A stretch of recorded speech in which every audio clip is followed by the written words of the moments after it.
इस सारे खेल तमाशे के अंदर प्यारे पाकिस्तानियों एक सवाल है जो दिमाग में उभरता है, ये आसिफ अली जरदारी कहाँ पे हैं और उनका लाडला बेटा बिलावल भुट्टो जरदारी जो कि खैर से पाकिस्तान के वजीर खारजा हैं, ये आजकल कहाँ पे होते हैं। आपने वो मिसाल तो सुनी होगी, खंबे पे चढ़ा के सीढ़ी खींच लेना।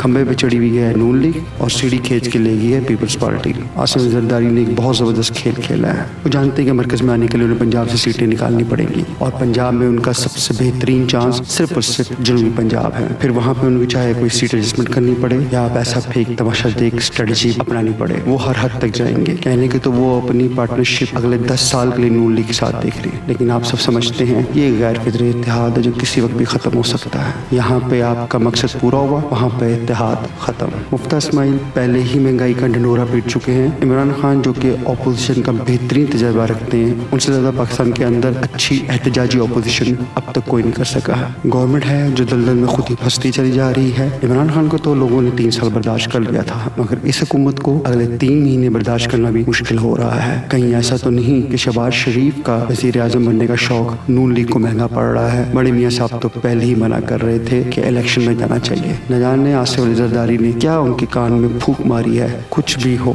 नून लीग को बहुत बड़ी सियासी कीमत चुकानी पड़ेगी। इस सारी खेल के बेनिफिशरी इमरान खान भी हो सकते हैं और आसिफ अली जरदारी भी। आसिफ अली जरदारी को सिंध में कोई खतरा नहीं, लेकिन अगर उन्हें पंजाब से कुछ मिल जाता है तो ये उनकी अब तक की सबसे बेहतरीन सियासी चाल होगी।